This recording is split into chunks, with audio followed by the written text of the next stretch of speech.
So I begin every week with the same admonition.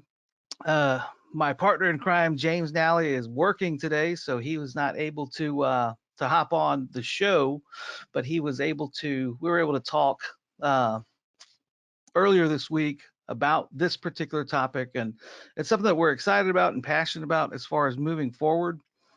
But we would really encourage you, if you haven't joined that Facebook community forum, it's just evidence managers talking about evidence stuff. And one of James's responsibilities is going to be paying attention to that forum because I'm terrible at Facebook, and I know that that's a weakness. James is much better at it, but we would love for y'all to just use that as a forum, as a resource to talk to each other about evidence issues. We really feel like that's a way we can connect people and a service that we can provide, and it's just an opportunity to talk to people. I would also like to talk about our website, evidencemanagement.com. We're trying to add new resources all the time to our website, but if you're curious about what we're doing or where we're headed or what we've got going on, check us out at our website, evidencemanagement.com. And I'd always like to give a shout out to Tracker Products. They keep the lights on here, and that for that I am eternally grateful. Tracker Products, if you're not aware of what they are or what they do, they are an evidence management software provider. And I've had a relationship with Tracker for years and years. And going back to when I was running an evidence unit here in Carrollton, Texas, and I would highly recommend and encourage you to check them out. You can learn more about them at trackerproducts.com. So today's episode we'll just jump right in. One of the things that's kind of been in the back of my mind, I started what the Evidence Management Institute about 2 years ago. And the goal was to provide a different kind of evidence management training, a different course that was more tailored and geared towards problem solving and trying to help people be successful, help them become more efficient, more effective, more sustainable as operations, and give them a class that would give them an opportunity to pursue that path. Um, I will tell you, I'm a zealot when it comes to evidence management. I was just infected by it when I was assigned to the evidence management unit many years ago, and it's become my passion. It's become the thing that I'm trying to at least contribute to in some small way and help other agencies change their operations and really change the culture of evidence management. But when I started, I didn't really. I'd taught classes for other organizations around the country, and I'd been around. I'd done a little bit of consulting work, but not on the level or not on the scale that I've been able to enjoy the past 2 years. And the more that I see, the more I get out across the country and teach classes, pandemic notwithstanding, and do consulting work, you see the same problems over and over again. You see the same issues crop up. And one of the things that's been in the back of my mind, something that's been on our long range kind of strategic plan, is a way to communicate with police executives or chief executives, whether they're sheriffs or constables or police chiefs. Just how do we get our message to them? And that's what we're going to start talking about today. The things that we wish police executives knew about evidence management. This is the beginning of a conversation. It is not an inclusive conversation. It is not the whole conversation, but it is a conversation that has been missing from the equation, and that's what we want to address today. So I'm going to hit the next slide. So this is loosely titled "The Things We Wish Police Chiefs Knew About Evidence Management." And we're going to talk about a couple of things. I'll give you the cliff notes. Crowdsourcing culture change is really the main thing that we're working on today. That's our objective today. The things that keep me up at night. Custody without the chain. The 5 things every police chief ought to know. Excuse me. And then a little bit about speaking the language. And we'll talk about the next time on the evidence show. As far as quick updates, I have one. We have in the pandemic, it has proven extremely difficult to schedule training classes. It is almost impossible to get people to open up their doors and say, yeah, we think this thing is going to end. We would love to do live training again. But Victory Campbell, who is on, I think, I won't put her on the spot if she's tuned out or watching another TV show while this thing is on, but her name is up there in Oviedo, Florida. So our first class is going to be in July in Oviedo, Florida. We haven't put it up on our website yet because we're trying to get a few of them put together before we start building classes again. But if you're in the Central Florida area around Orlando, we'll be coming out there in July.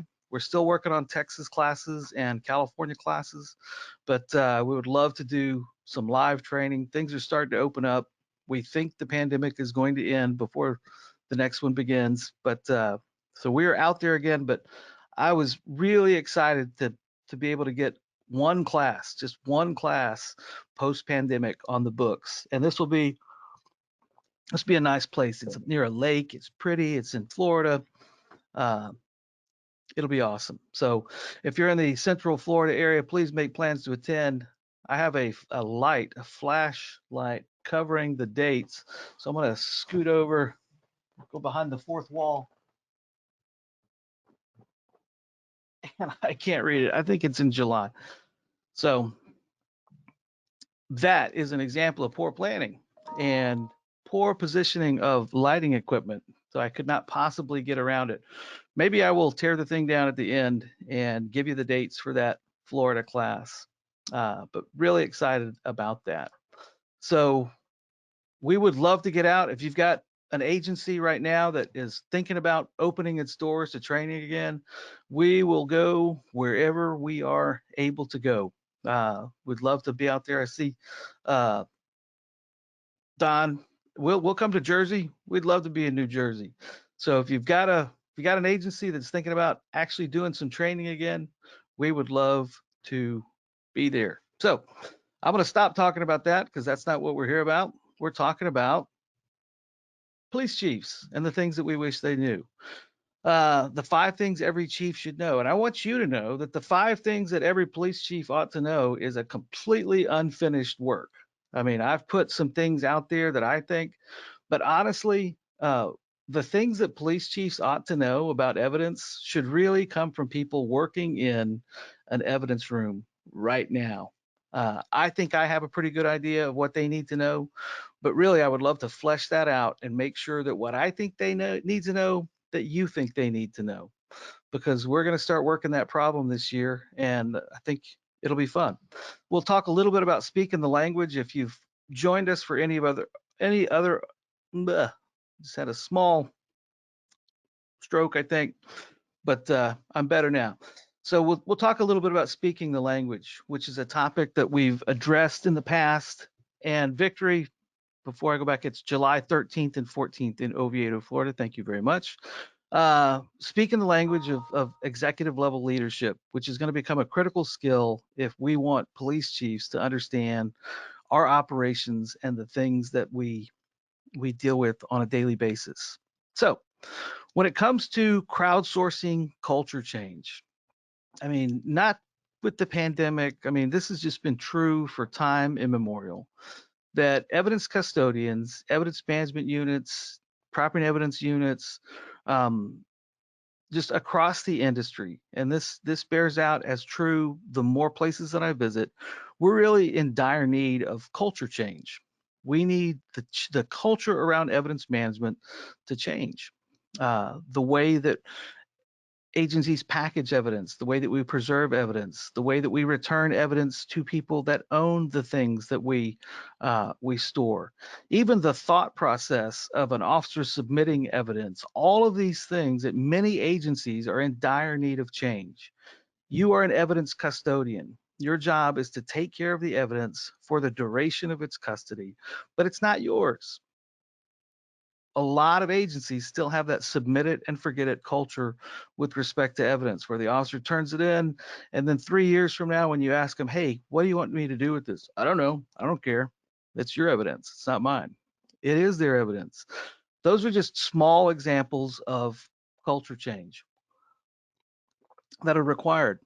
Now, I've got anecdotal evidence from teaching across the country, from talking to people across the country, from going to conferences, doing consulting work all across the country for little tiny agencies and massive urban agencies. I've done projects for both types. I mean, and we're working on getting all the different sizes in between as far as consulting gigs and training gigs. We've got anecdotal evidence of the type of culture change that we think is necessary. And one of the things that we're finding, one of the things that seems to be true, at least anecdotally, is if you're an evidence custodian, if you're working in an evidence unit and you've been there for any length of time, that you know what the problems are. I'm not going to come into your agency and do an audit and surprise or shock you with anything that I find because you already know about it. And that's true almost every place we go. And it should be. I mean, it's your environment. You work there. You're aware of the problems. Most of what we do when it comes to consulting work is we're just trying to validate the problems that you already know that exist and help give you the resources or at least the attention to change those things. So that's been true at training. That's been true in our consulting. That's been true in conversations that you already know what the problems are. I don't have to come teach you a 2-day class to talk about problems because you're already aware of them. Now, if you're just started, you might not be as aware, but as soon as you open the door, you're going to get an idea of what some of the problems are, and you're going to know them intimately as soon as you spend a week or two in the office. But the simple truth is that no matter how much we want things to happen, no matter how much we feel like things need to happen, no matter how passionate we are about the belief that we are in need of culture change as an industry, it's not going to happen unless we have buy-in and support at the executive level. Now, many of you hopefully uh, I didn't just burst a bubble or make you sad, but we've got to have police executives buy in and support the type of culture change that we need if we're going to be successful as an industry. And I already know, I mean, if I was a cop for a long time and I was born cynical, and you might be saying at this time, that'll never happen. That's not going to happen. Well, it can happen and it does happen. It's it's a process that takes time. It might even take some precipitating event to force it to happen, but change can happen. But it's just not going to happen without executive level buy in and support. So when I'm teaching my classes, I've had this feeling that I'm preaching to the choir. You know, I'm talking to you about the best practices with respect to evidence packaging or digital evidence. You might learn some new things. You might hear some different things than you've been taught before.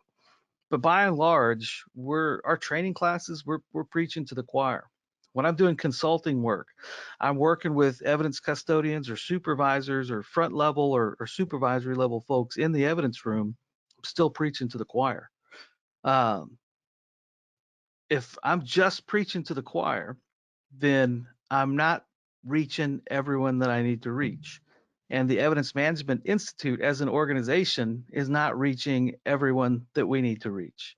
And we are all about advocacy. We're all about culture change. We're all about making things different with respect to evidence management. That's why we will pay you. If you're in a state where there are no evidence associations, we'll pay to have you form one. We will help walk alongside you through that process. It's that important.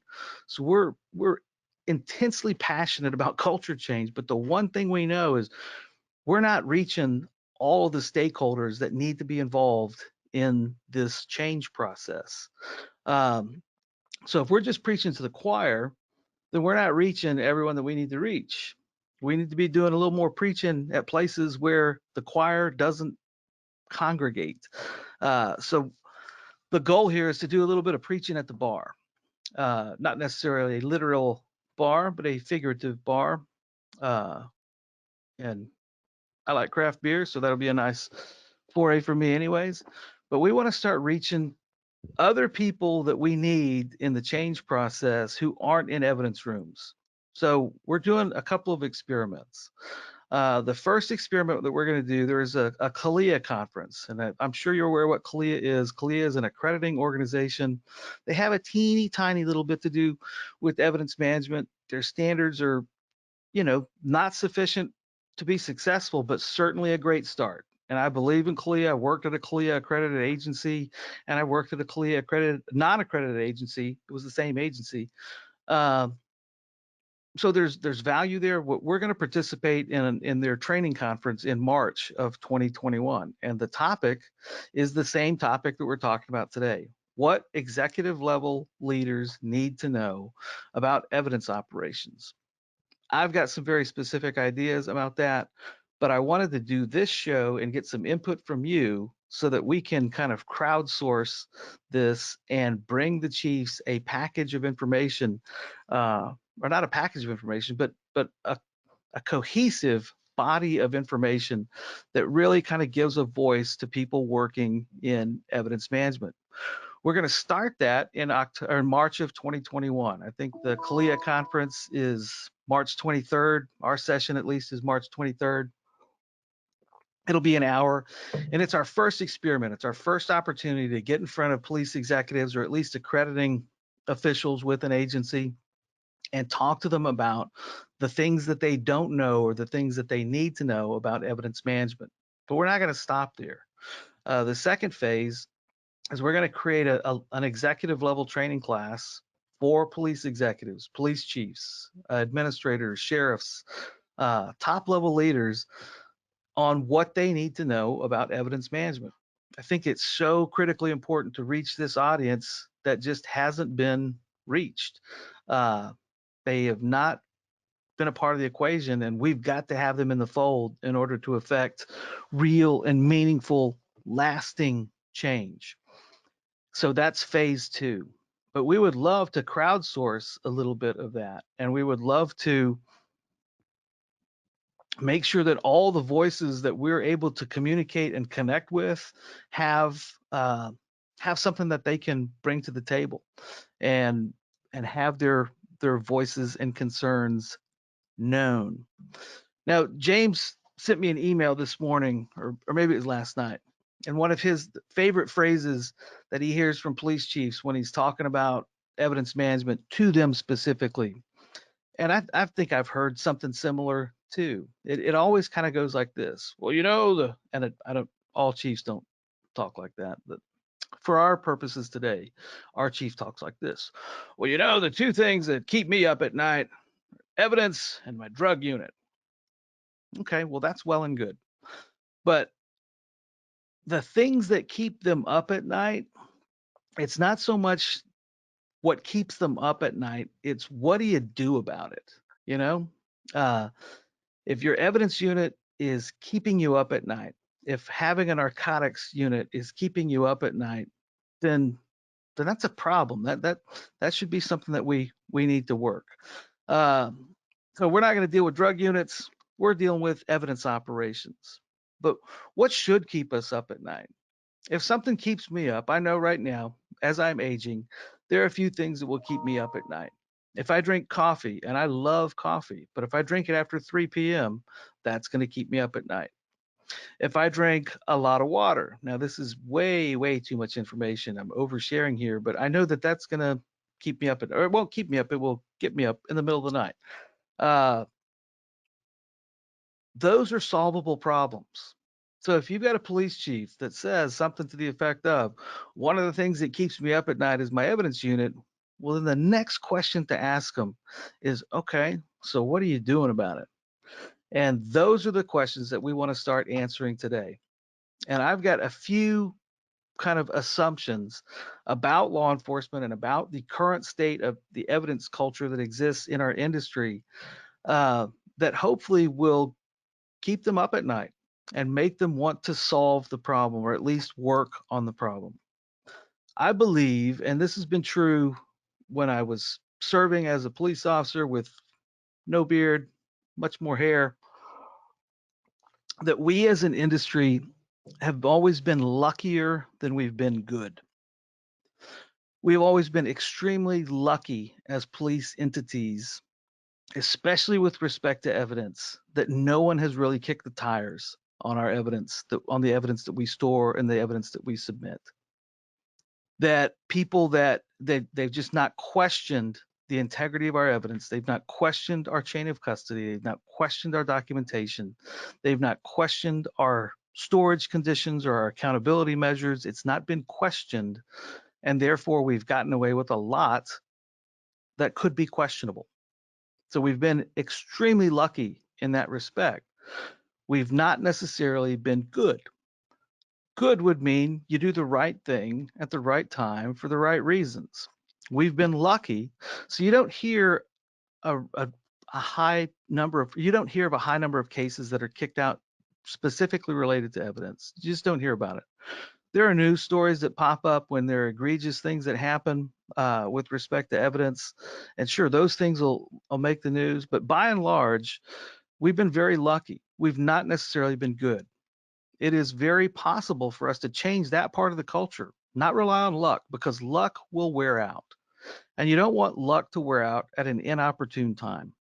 And we're all, or many of us, are working in agencies where our luck could run out at any time because we haven't taken the steps to do the right thing. So, Chief, if you're up and it's late and you're watching this and this recording actually took place and is observable by another humanoid at a different time, what are you going to do about it? I mean, you're obviously up. So now we need to figure out what to do when things keep us up at night. When things keep us up at night, that should prompt us to act. It should prompt us to ask questions. It should prompt us to resolve things. I've stopped drinking coffee after 3 p.m. in the afternoon because I know that will keep me up at night. So if you're an evidence operation, you have to know enough about those operations in order to help them stop or begin the different processes or things that are going to fix the problems that exist. That was a terrible sentence, but what I mean is a police chief has to, if this is going to keep him up at night, he needs to know enough about that operation to know where the problems are, to know where to begin solving problems in order to have a comfort level that those problems are solvable and resolvable. We have to have a little bit of a new perspective. What happens most of the time is the chief just says something like, that's what keeps me up at night, but it really doesn't. You know, uh, he's going to sleep great regardless of how evidence operations or drug units are operating at his or her agency. But that's where we need to start looking, you know.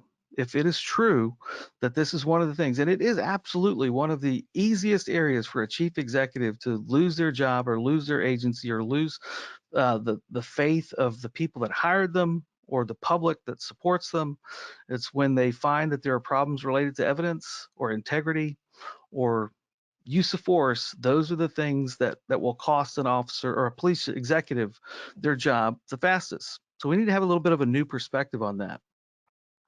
Another thing that police chiefs don't understand, and I didn't include this, and this is something that I would love for police chiefs to understand, and something that we're going to begin communicating to police chiefs as often as we can, is we've got a whole lot of police agencies that have custody of evidence, but they might not have a chain of custody for their evidence. And I don't think that a lot of executives understand the difference, that there is a difference between having custody of something and having a chain of custody for the same thing.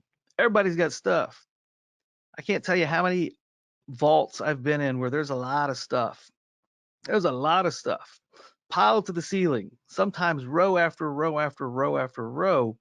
It's a lot of stuff. But just having a lot of stuff doesn't mean that you have chain of custody. Just having custody doesn't mean you have chain of custody. So we've kind of got to rethink that. One of the things that we're going to try to help police executives rethink chain of custody is to kind of have a different way of thinking about chain of custody, to look at chain of custody not as a UPS document or a tracking thing from FedEx, which is true, that's part of it, but it's much more than that. We've got to help police executives understand that chain of custody is more than just a tracking document. It is a system of accountability for every single item in your operation from the time it is picked up in the field until the time, that beautiful time when it is disposed of at the end of its life cycle. We've got to have a 360-degree view of chain of custody. That little document is not sufficient. And we're going to have to start re-explaining chain of custody in the context of a 360-degree chain of custody. And if you've tuned in at any time to this show, we've talked about it. I won't bore you with the details, but actually I am. That I just lied. I was caught in a lie because I am going to bore you with some details. 360-degree chain of custody is a tracking document of what has happened to that item from birth to disposition, but it is also documentation of security conditions, accountability measures, um, storage environment for evidence. All of these things are a part of the chain of custody. I had one of my really close friends ran a pretty large evidence unit uh, out on the, and I'm not sure what direction this is, but on the East Coast. And they had a mold problem. They had a huge, huge mold problem at their operations. Um, but if you looked at their computer records, very easily you could have seen chain of custody information from collection to almost disposition still in storage. And it would have never included anything about the mold outbreak or mold contamination with respect to that item or the conditions, the storage conditions that item was stored under. The stuff was kept in a basement. It was incredibly humid. It was perfect conditions for growing mold, and lo and behold, mold grew. But if they had tracked storage conditions in those storage areas, they might have been able to predict or forecast that they're going to have a mold problem, and might have been able to predict and forecast and problem solve and maybe reduce the levels of humidity in those areas. So 360-degree chain of custody is not just a conceptual thing. It's not just a gimmick. It's really taking care of your evidence across the board and making documentation so that you can prove beyond a shadow of a doubt, which is generally the burden of proof, that you have done the absolute best that you could possibly do for that item, that it was preserved appropriately, that no one had access to it, that it couldn't have been tampered with, that it wasn't cross-contaminated by other evidence packaging or evidence. You have to be able to demonstrate that to people, not just philosophically, but actually. And that's the type of chain of custody that we're going to try to get our police executives to start understanding. So when it comes to right now, the 5 things that every chief should know, and this is going to change hopefully with your input, if not necessarily on this show, but maybe through emails, and we'll show you the final version if you're interested. And I'll get back to your question, Madison. It's like a squirrel. I saw your name pop up, and I will answer that question. So, but let me get to this first part first. I know you probably didn't intend for me to stop this down, but I had a squirrel moment. 5 things every chief should know. 1 is understand the ask. I think one of the most important things for a police executive to understand is what they're asking of the people that they have placed over their evidence operations. I don't have to tell you that evidence units have traditionally been used as penalty boxes or dumping grounds or whatever. I don't care. It's whatever happened in the past. That's obviously not something we're going to support. So whatever it was in the past doesn't matter. If you want a good unit, if you want to do the right thing with evidence, the people that you place over that unit have to have a very specific and very diverse set of skills in order to be successful. So the person that you place over that unit, they've got to have an understanding of the judicial process. They've got to understand that they have an understanding of the law. They have to have a technical understanding of how to preserve and package and store evidence appropriately. So they have to have this specific technical knowledge, detailed legal knowledge, culture and organizational knowledge of what goes where, and then more technical knowledge with respect to how do we store evidence? How do we find it? How do we document it? There's so much that you're asking of evidence custodians. It's important that they understand the type of person that they want to put in those operations. and to value and esteem those people for the specific skill sets that they have.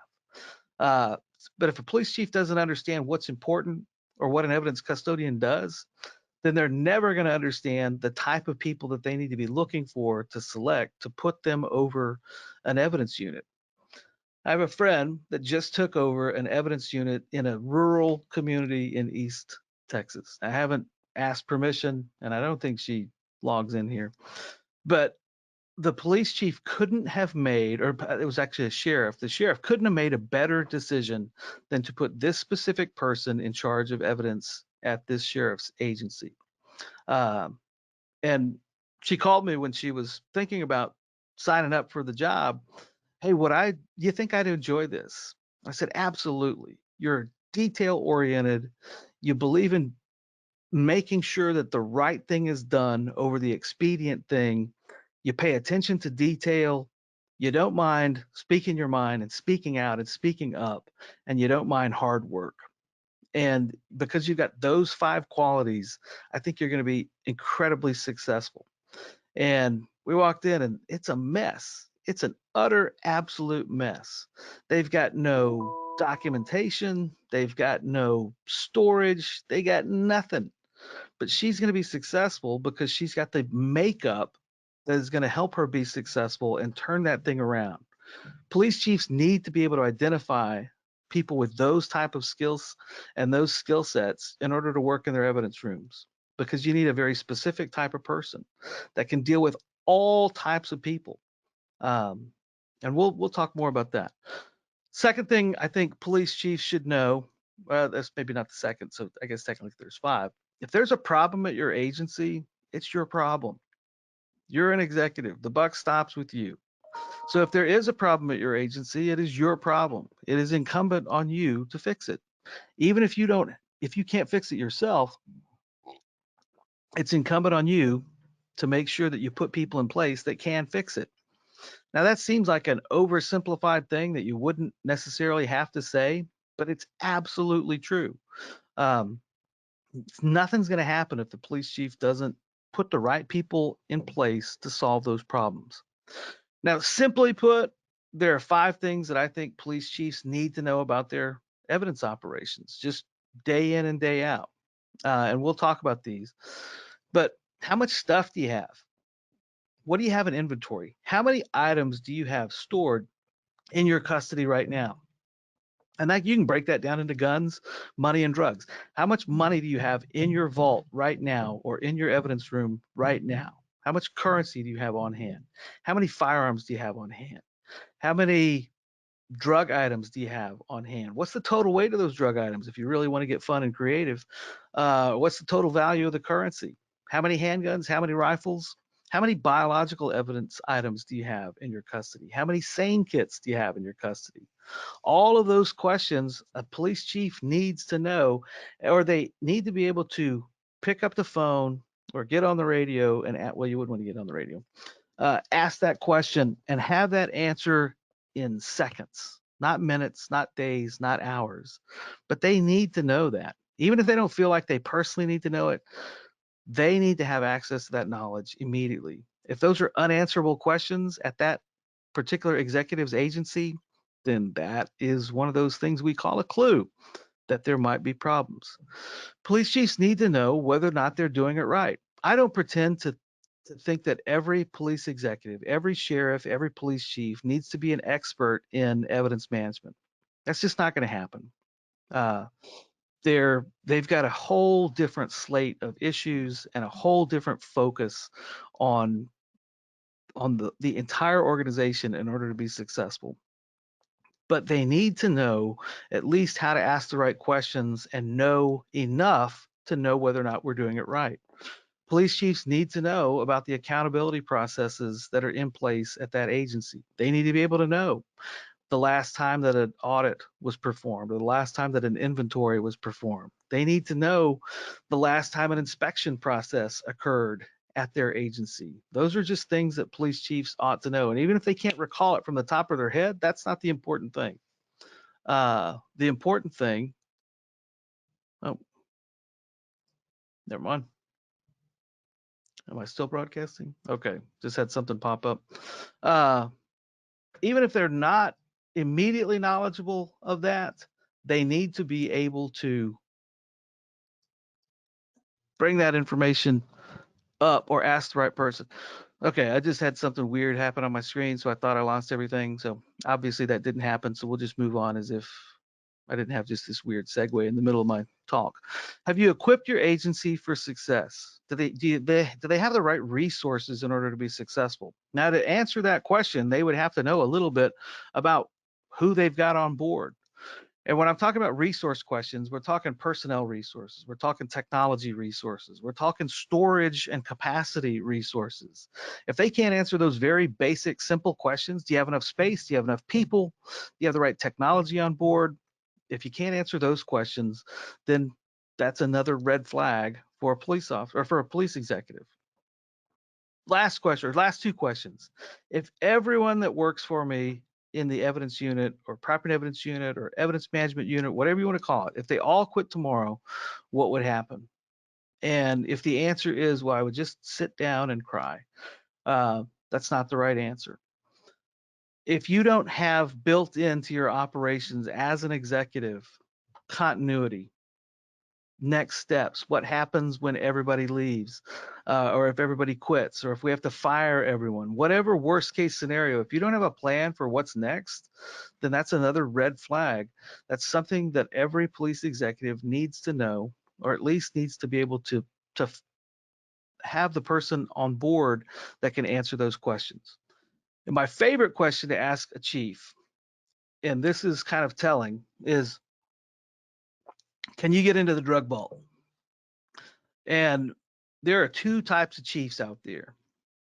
Well, there are like 78 different types of chiefs, but we're going to talk about two different types of chiefs today. Can I get in the drug vault? When that question is asked, you'll have some chiefs that want to say, yeah, I should be able to go anywhere I want. I am master and commander of this small municipality or this tiny little county. There is no place that I shouldn't have full and unfettered access to because I am the king and I should be able to go everywhere. That tells me a lot. That kind of answer, that kind of response. It tells me that they don't understand the importance of chain of custody. They don't understand the importance of security. They don't understand their role as the head of that agency. It's about power and ego, and power and ego uh, create bad outcomes for police executives. The best answer that I can get from a police executive is, man, I don't want access to the vault. I don't want to be able to get in there by myself. I don't want to, I don't, I never want to be in the chain of custody.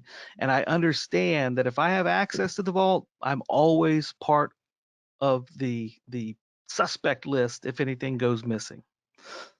That's the best answer, or that's one of the best answers. Actually, the absolute best answer for a police chief is no, I don't want access into the drug vault, but I do want to be escorted into the drug vault at least quarterly or monthly or yearly so that I can see for myself how things are going and how I can help support you and help you move forward. I don't know that that's ever happened. But that's really the best answer. That you don't want to access yourself. You don't want to be able to get in there yourself because you're not master and commander of the free world in your little burg. You're just a caretaker like all the rest of us. But you should have eyes on that because you are responsible for it. If you've never been inside the drug vault as a chief executive of an agency, then you don't know what it is that you're responsible for. And you have no idea whether or not it's being run properly or improperly or run at all. Uh, and we're not in the kind of business anymore where we can just bury our heads in the sand because those heads will get plucked up out of the sand and when bad things happen and you're still responsible. So those are the 5 things every chief ought to know. But I want to talk real quick, and I realize this might be running a little bit long, about the chief speech, learning the language and speaking to chiefs in a way that they understand. I've talked about this before in other episodes, so I'm not gonna spend a lot of detail, but we've got to understand as line level people, as supervisors, how to speak the language of an executive level leader in order to put things in terms or in a context that they understand. When I'm talking to a child, I try not to use extremely big words and concepts that they can't understand. I'm not saying who's the child here, the police chief or the evidence custodian. Neither is the right answer, but I do want to speak language that can translate into something that they're going to be able to walk to understand. Police chiefs understand key performance indicators. If you don't know what a key performance indicator is, it is a simple, quick measure of success. It is a way to evaluate in a snapshot how an agency is doing. Intake to disposition ratios for a year are great as a key performance indicator. If I know what my ratio is, I can get an idea of how I'm doing as an agency. Our SANE kit analysis percentage. I know if that number is 100%, then we're probably doing a pretty good job. There are other types of key performance indicators, ways that we can evaluate ourselves, that we can give the chief a snapshot that will communicate to him our success or lack of success running our operations. Another thing that I've learned over the years is the executive level summary. And when I write an audit report, I love to write them because they're fun. But they can be, 70, 80 pages of stuff. And there isn't a chief in the world that's going to read 70 or 80 pages of stuff. And if they do, excuse me, it's probably not what I'm writing. So I've learned to condense things into an executive level summary. Police chiefs have a lot of things competing for their attention. It may not be that they don't care, it means that they don't have time, literally. They just don't have time to focus and understand everything at the granular level that you understand it from. So if we can condense that information into an executive level summary, one paragraph, two paragraphs, no more than a page, and communicate concisely and succinctly and specifically and directly, that's something that's going to resonate with them. That is a way that you can communicate with them. My favorite thing to do when I'm talking to a police executive is speak the language of liability, to let them know, let them understand the consequences of inaction, that we incur liability, whether it's vicarious or direct liability, when we do the wrong thing. And teaching them what their liabilities are, exposing their risks and their literal liabilities for the actions that we take as an agency is usually huge in helping them make better decisions. If you can translate events and things and requests into liabilities, generally you're going to have a much higher rate of acceptance from the executive in order to make change.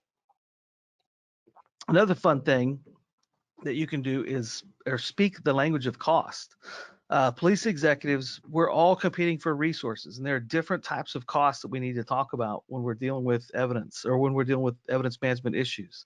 There are financial costs, there are personnel costs, there are costs of inaction, there are opportunity costs for doing other things.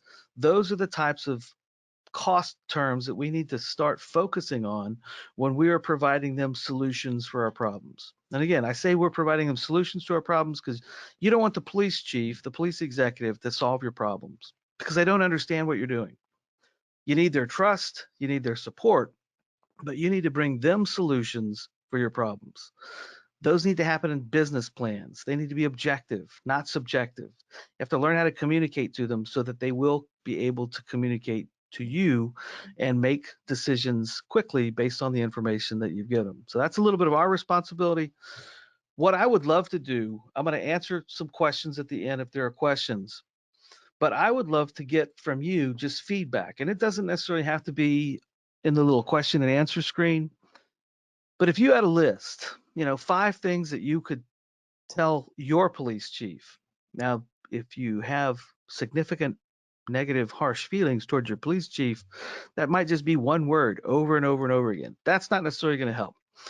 But if you've got constructive things that you would like to communicate to your police chief, I might not be able to speak to them directly, but I'm developing an audience of police chiefs, of sheriffs, and I'm intentionally seeking them out and going to the places where they hang out, like at police chief conferences and CALEA conferences. And I'm going to start preaching at the bar, evidence management issues. But I would love to take your words and your concerns with me when I go. So this week, what day is today? Today's Thursday. Yeah, tomorrow, if you get a chance, maybe even Monday, write us out an email, type us out an email, the 5 things that you wish your police chief knew about your evidence operations or just knew about evidence management in general.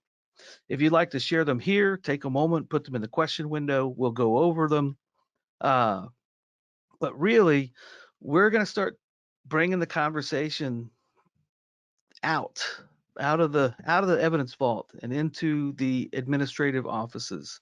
That's one of the goals for us in 2021, moving into 2022, because 2021 is kind of it's not shot. I mean, it's only February, but man, we're already 2 months into it. So a lot of these goals are just going to be continuing goals.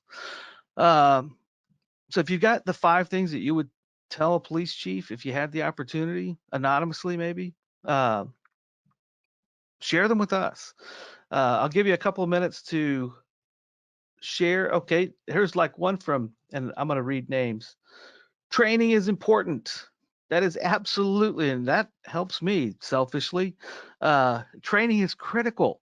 I mean, without proper training, not just of your evidence custodians, but of your officers, everyone needs to have an understanding of the right thing to do. So there's internal department training, procedural training, but there's also evidence management training that I would love for y'all to come to my class and receive.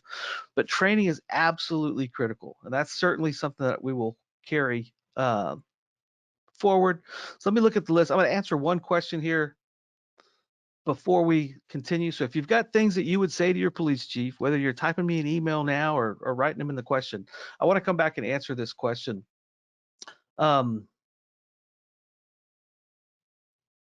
That is a weird police chief. I don't know who that police chief is, but here's the scenario. You got a police chief that's so uninvolved in the evidence room that he refuses to enter the room simply to do an inspection. Now, he might have some sensory issues or some other issues that we can't possibly diagnose here, but depending on the size of your agency, I mean, if it's an agency with a pretty flat structure where there's just maybe 5 people in the agency, there's a police chief and then you and everybody else. So he's got a real flat command structure. That can be a problem. But as long as you have a police chief that supports you and understands that they are responsible for and liable for the operations that take place within that evidence room, and if they refuse to enter the room or to understand anything about the room, then they're going to have to rely on just trusting you 100% for their success. That's a pretty dangerous, dicey proposition for a police executive. But I wouldn't worry about it too much, because another thing is, as evidence custodians, as line personnel, even supervisory personnel, we're not going to be able to compel many executives to do anything. They are the chief executive of that agency. We have very little line or positional authority. What we're trying to exercise here is influence. And you can't always have authority. You can't always have positional authority, but you can always have influence. And that's what we're trying to exert here. So in that specific case, I would try to exert a little bit of influence and explain to them, look, I understand you don't want to be a part of the evidence operations, but you're responsible for it. I need you to understand that even if you refuse to come in, you're responsible for what happens in here. If you trust me completely, that's what you're saying to me, is that you trust me 100% to do the right thing. And while I appreciate your trust, you know, that's a difficult one. You know, the saying, "In God we trust, all others pay cash." Most of us in law enforcement are the cash paying variety. You know, we're going to trust people, but man, you really want to make sure that that trust is well placed, and that usually requires direct observation. So I would love to entertain that question, maybe offline. Send me an email if you care to. We can discuss some strategies for that, but that's an odd problem. So, okay, got another one: case management review and dispositions. Absolutely, dispositions is incredibly important for a police chief to understand that. And I like to frame it in this context, and that's certainly something that we'll work into our presentation with police chiefs. Is you probably don't have a storage problem, but you probably have a disposition problem. You might not have a personnel problem, but you probably have a technology problem. You probably don't have a documentation. Well, you probably do have a documentation problem. Uh, you don't have a submission problem necessarily, but you've got a training problem. Like if officers are submitting rocks into evidence on burglaries where there's no probative biological evidence associated with it, if they're submitting boxes of rocks on broken windows, you have a training problem. So those are the things that definitely we need to talk about with dispositions. And this is kind of funny. Number one, Excel is not an evidence management system, and that is true. Bree, that is definitely true. But you would be surprised how many agencies use Excel. Now, if you're an agency that's got like 12 items, Excel might be great. But for most of us that have more than 12 items, you definitely want a more sophisticated way of dealing with your evidence. And the folks that I mentioned at the top of the hour at Tracker, they would love to talk to you about something other than Excel to manage your evidence. Training again, absolutely. I think that's something we definitely need to work in. Any ideas on how to get administrators involved in evidence training? Well, one, let me develop this class, and then we will make it available to them. Now, I can't necessarily compel them. You can invite them to one of our 2-day classes, but police chiefs, I don't think are going to go to a 2-day class to talk about evidence. I'm going to have at most between 1 and 4 hours to capture their attention. I'm assuming it's going to be an hour. That means I've got 30 minutes of that hour to make my point. So the training class that we're trying to develop is, the target is right about an hour long. The first version of it will be an hour. I don't have any illusions that police chiefs are going to flock to a 2-day class. I've got an hour, and that's the time that I'm going to use to at least broach these subjects and discuss these things. And we're going to figure out different ways to do it. We will do it live. We will offer it online. We will put it on our website as a training package, or not package, but training that is available online. So we're gonna reach them, and in the time frame that I think that they will pay attention. Absolutely. More about dispositions, the importance of destruction to reduce liability of losing and misplacing items. Absolutely. I had a friend that worked at her agency was the same size as mine, and my agency been around same. I mean, demographically exactly the same. We had about 80,000 items in our vault, and my friend, same size, 400,000 items in her vault, because her agency refused to destroy or dispose of any evidence ever. So she had 5 times more evidence than I had, and she was just about ready to quit, because you can't run an evidence operation without disposition. And that is something that we will definitely be talking about and adding into the curriculum. Written policies, training, packaging manuals, real audits, and not just a full inventory. That is fun. That's another thing. One of the things that we got to help chiefs understand is there's a difference between an audit, an inventory, and an inspection. An inventory is just knowing what stuff you got.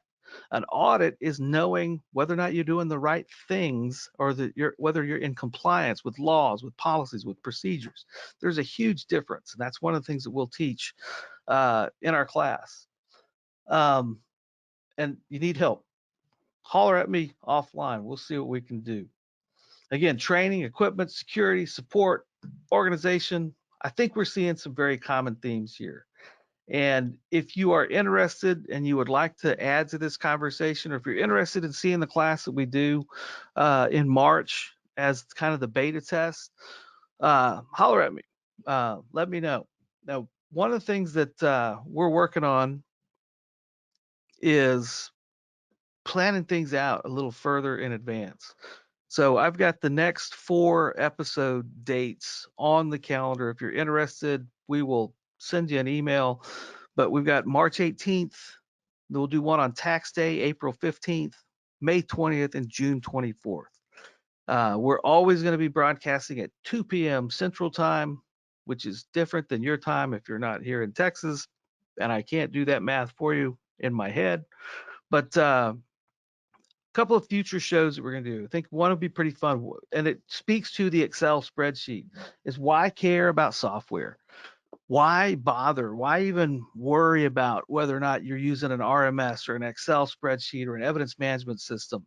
We'll talk about why software matters, why or how you can use it to leverage uh, the potential that you have at your agency and the resources that you have at your agency to maximize, to gain the most out of what you've been given. We're